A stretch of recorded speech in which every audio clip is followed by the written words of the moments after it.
Hello, my dear students. Welcome to the chemistry class. Today we are going to start a new chapter of our chemistry book, the periodic table. Chapter 3 है ये हमारी book का and we have studied about some basic concept of chemistry. तो इसमें हमने अभी तक पढ़ा थोड़ा बहुत एटम्स के बारे में हमने इसमें जाना. तो एटम्स जो हैं, एटम्स मिलकर मॉलिक्यूल्स बनाते हैं और सेम टाइप ऑफ एटम्स मिलकर क्या बनाते हैं, एलिमेंट बनाते हैं. तो पीरियोडिक टेबल जो है ये एलिमेंट के ऊपर ही बेस्ड है. ठीक है. तो अभी तक till now 118 elements have been discovered. अभी तक कितने एलिमेंट्स डिस्कवर किए जा चुके हैं? 118. किसी बुक में आपको ये 114 भी मिल सकता है, लेकिन अभी तक जो है किसी बुक में आपको 118 मिलेगा. तो कंफ्यूज होने की ज़रूरत बिल्कुल भी नहीं है. तो यहाँ पर पीरियोडिक टेबल जो है वो एलिमेंट के ऊपर ही बेस्ड है कि एलिमेंट्स जो हैं 118 हो गए, मतलब बहुत सारे एलिमेंट्स हो गए हमारे पास. अब उनको हम क्या करेंगे, कुछ स्पेसिफिक कैरेक्टरिस्टिक्स पर हम उनको क्या करेंगे, ग्रुप्स में डिवाइड करेंगे. और ग्रुप्स में डिवाइड करके जिस तरीके का एक फॉर्मेट तैयार होता है वही क्या है, पीरियोडिक टेबल है. ठीक है. तो इसमें हम किसके बारे में स्टडी करेंगे, एलिमेंट्स के बारे में एंड उनकी केमिकल एंड फिजिकल प्रॉपर्टीज़ के बारे में स्टडी करेंगे. और ये पीरियोडिक टेबल कैसे बनाई गई, किस किस स्टेप के थ्रू ये बनाई गई है, वो सब चीज़ें हमें इस चैप्टर में पढ़ने को मिलेंगी. ठीक है.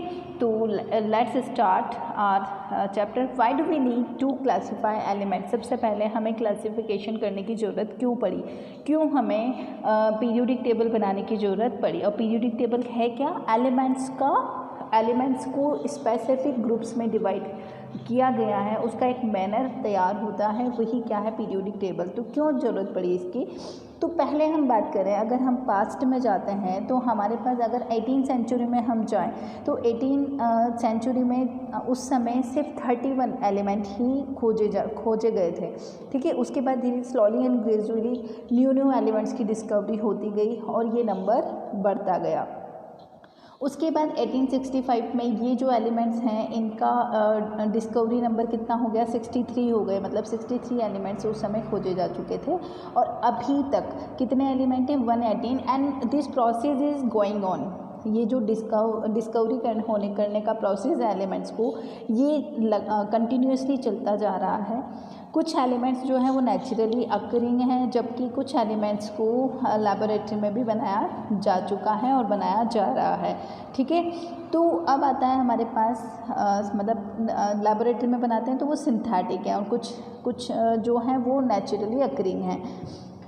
अब large number of elements are there. Now we have to divide them according to their similarities and dissimilarities. हम उनको उनकी सिमिलरिटीज़ और डिसिमिलरिटीज़ के अकॉर्डिंग हम उनको क्लासीफाई करेंगे. जैसे कि आपकी क्लास में बहुत सारे बच्चे 100 स्टूडेंट्स हैं, तो 100 स्टूडेंट्स को मुझे क्लासीफाई करना है तो मैं कोई बेस लूँगी, परसेंटेज ले सकती हूँ, हाइट के अकॉर्डिंग ले सकती हूँ.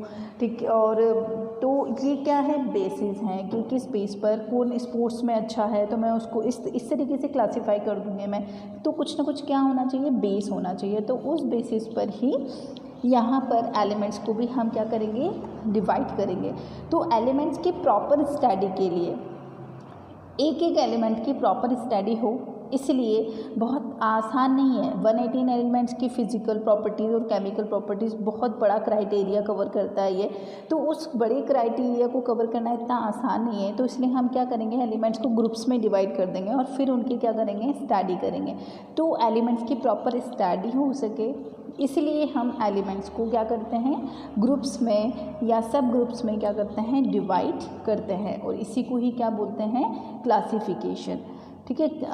डिवाइडेशन of elements according to similarities and dissimilarities, उसको हम क्या बोलेंगे, क्लासिफिकेशन बोलेंगे. अब आता है हमारे पास the arrangement of elements is called classification. किस बेस पर, सिमिलरिटीज़ एंड डिसिमिलरिटीज़. और एलिमेंट्स का क्लासिफिकेशन का एक स्पेसिफिक फॉर्मेट जो रेडी होता है उसी को हम क्या बोलते हैं, पीरियोडिक टेबल. तो व्हाट इज, क्वेश्चन आता है what is periodic table. The periodic table which is classifies all known elements. ठीक है. In according their properties. किस बेसिस पर, जो एलिमेंट्स का पीरियोडिक टेबल एक एलिमेंट्स का एक ऑर्डर है जिसमें उनकी जो प्रॉपर्टीज़ है उनको सिमिलरिटीज़ एंड डिसिमिलरिटीज़ के अकॉर्डिंग एलिमेंट्स को ग्रुप्स में अरेंज किया जाता है, सेपरेट किया जाता है और उसी को हम क्या बोलते हैं, पीरियोडिक टेबल बोलते हैं। अब आता है हमारे पास पीरियोडिक टेबल जो है, पीरियोडिक टेबल जो है सबसे पहले तो एटम्स के बारे में किसने बताया, डाल्टन ने बताया। तो डाल्टन ने ही एटम्स के बारे में बताया, तो एलिमेंट्स के बारे में भी उसके बारे में धीरे धीरे स्टडी होने लगी। एलिमेंट्स कैसे बने, अगर सेम टाइप ऑफ एटम्स मिलकर क्या बनाएंगे, एलिमेंट्स बनाएंगे। तो सबसे पहले जो ये इंट्रोडक्शन दिया था पीरियोडिक टेबल का वो भी डाल्टन ने ही दिया। उसके बाद बहुत ज़्यादा अच्छे से नहीं दिया था उन्होंने, धीरे धीरे साइंटिस्ट आए, उनको एक क्लू मिल गया था, ठीक है, कि इस क्लू को लेकर धीरे धीरे वो स्टडी आगे बढ़ने लगी। तो डॉबनेर आए, डॉबनेर ने अपनी एक थ्योरी दी पीरियोडिक टेबल के लिए।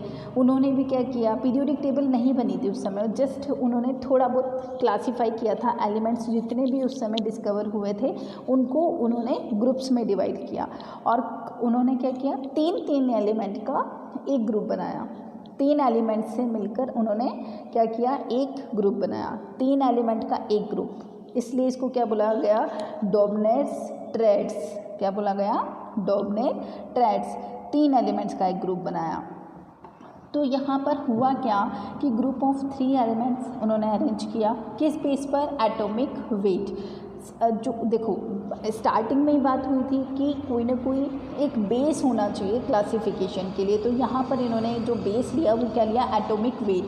अब एटॉमिक वेट को इन्होंने क्या किया, कोरिलेट किया। अब कोरिलेट कैसे किया कि इन्होंने बोला कि अगर सोचो एक एलिमेंट, ये दूसरा एलिमेंट और ये तीसरा एलिमेंट, ठीक है, यहाँ पर सोचो ए एलिमेंट है, यहाँ पर बी एलिमेंट है और यहाँ पर सी एलिमेंट है। तो डॉबनेर क्या बोलते हैं कि फर्स्ट एलिमेंट और थर्ड एलिमेंट के एटॉमिक वेट का अगर एवरेज निकाला जाए, मीन निकाला जाए, द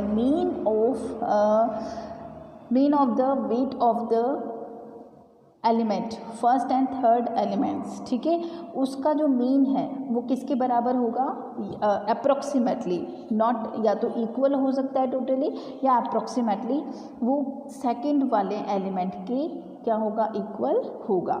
तो यहाँ पर देखिए कि इन्होंने 3 का एक ग्रुप बनाया, आयरन, कोबाल्ट और निकल, तीनों को एक साथ रख दिया। तो ये बोलते हैं कि atomic weight are nearly the same. तो इन दोनों का जो एवरेज है वो किसके बराबर है, बीच वाले एलिमेंट के बराबर होगा, ठीक है। यहाँ पर लिथियम और पोटेशियम इन दोनों का जो एवरेज है वो सोडियम के बराबर होगा। तो इस तरीके से इन्होंने 3 एलिमेंट के क्या बना दिए, ग्रुप बना दिए और इसको क्या बोला गया, डॉबनेर ट्रेड बोला गया। सबसे अच्छी बात ये थी इसकी कि यहाँ पर एक इन्होंने जो यूज़ किया था वो एटॉमिक वेट यूज़ किया था और एटॉमिक वेट को ही फर्दर आगे प्रोसीड किया गया अदर साइंटिस्ट के थ्रू। उसके बाद आया एक न्यूलैंड ने क्या किया, एलिमेंट्स को इस तरीके से अरेंज किया, उनकी केमिकल प्रॉपर्टीज़, जो उनकी केमिकल और फिज़िकल प्रॉपर्टीज़ की अभी बात नहीं हुई है, उन्होंने कुछ प्रॉपर्टीज़ के अकॉर्डिंग इनको एलिमेंट्स को इस तरीके से अरेंज किया कि फर्स्ट वाला जो एलिमेंट है वो 8th नंबर पर जो एलिमेंट आएगा उससे सिमिलरिटी शो करता है। फर्स्ट एलिमेंट सोचो कि 1 to 20 एलिमेंट है वो मैंने लाइन से जमाए हुए हैं, ठीक है। अब मैंने लाइन से जमा दिए तो फर्स्ट नंबर पर जो एलिमेंट है वो किससे रिसेम्बलेंस शो करेगा, 8th नंबर वाले एलिमेंट से। अब 8th नंबर का जो एलिमेंट है अगेन वो उसके 8th नंबर वाले एलिमेंट से क्या करेगा, रिसेम्बलेंस शो करेगा।